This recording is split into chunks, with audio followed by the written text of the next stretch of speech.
Well, welcome back everyone. Good to see you all again. You're probably wondering what's been going on. It's been a long time since the last video, over a month. Main reasons: I've been pretty busy, working full-time, 45-hour week, so not much spare time. Added to that, I play squash and paddle tennis 2 to 3 times every week, evenings, and an evening class on Monday nights. So that has shortened the amount of time I've been able to spend in the workshop. But also my bees have been busy. I have 5 beehives in my back garden,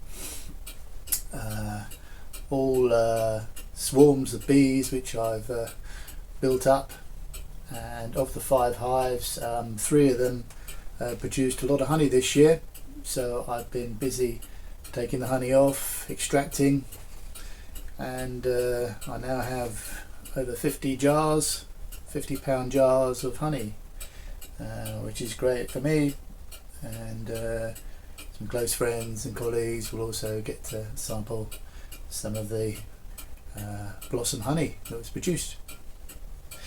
Anyway, as from the last video, you remember I was busy getting ready to cut a wheel for the moon phase clock, a 72 pin clock wheel, 2.3 inches in diameter, and you saw the other video I did on the dividing head, which shows how I'm going to cut the wheel.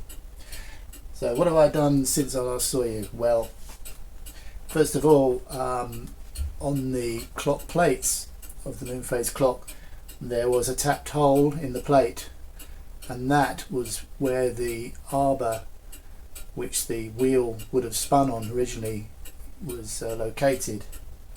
Now I thought that screw thread in the plate was a 4BA, a British Association thread.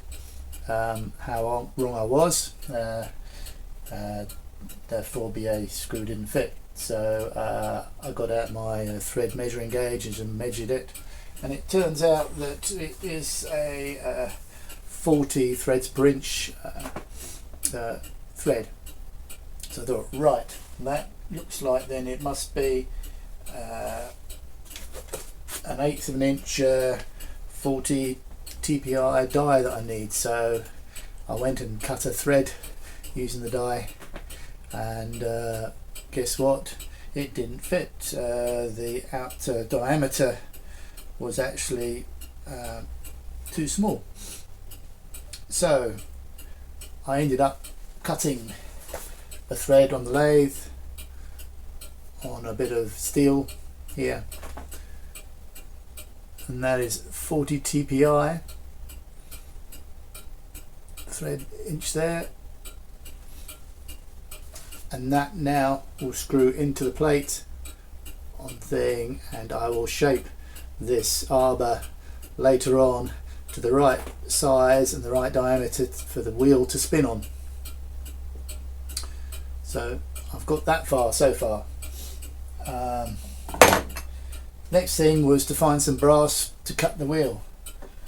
This is the wheel that the new wheel will mate up against and turn on that, and that will need a bit of brass to do that. And what I had was an old grandfather clock plate, which I cut up,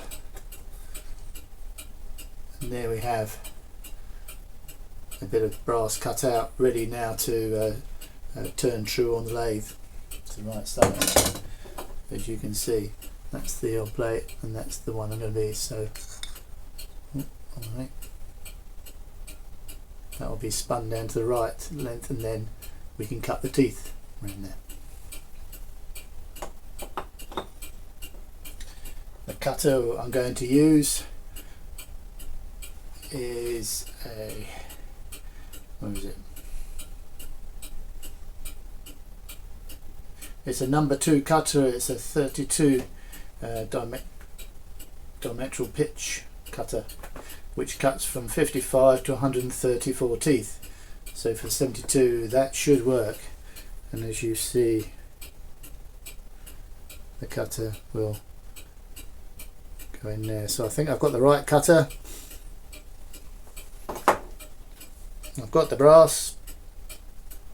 Now what I've got to do, this was the mock wheel that I showed in the last video.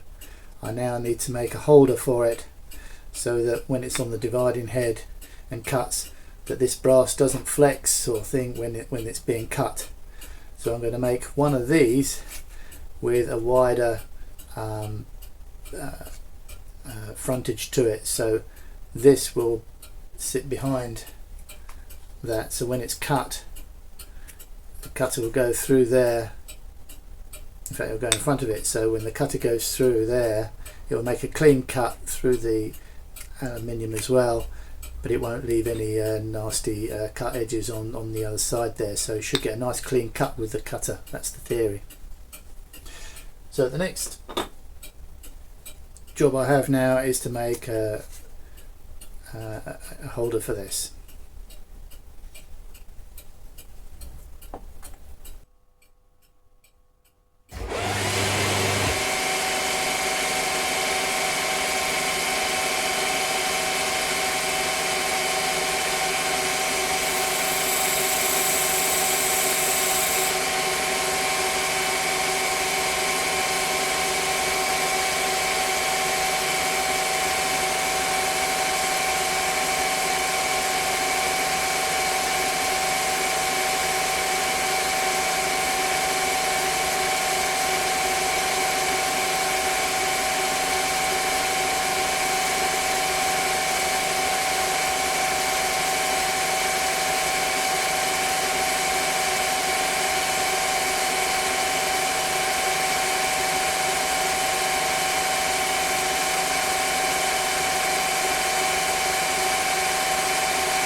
So here we have the finished chuck for holding the brass piece in the dividing head. You'll see I've tapped a 1/4 inch width hole in the end there, and so you take your brass, put that on there, and with the 1/4 inch width bolt, thread that through, screw it in,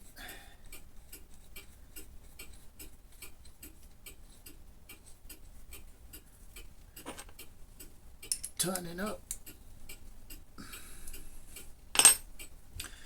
and there we have it. So that then can go into the lathe first of all, and we'll turn the brass down to the circular, to the correct outer diameter that we need for cutting the tooth, and then that goes into the dividing head and we cut the teeth.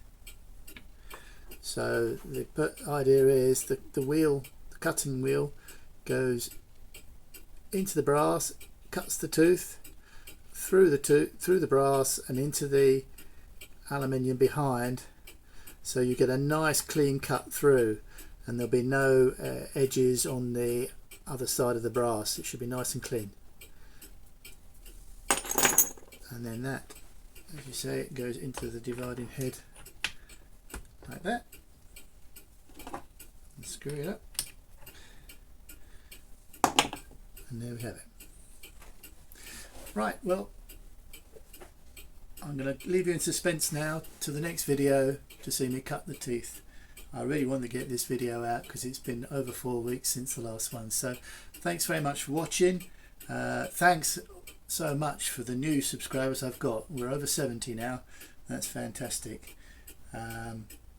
So take care, and see you all very soon. Bye.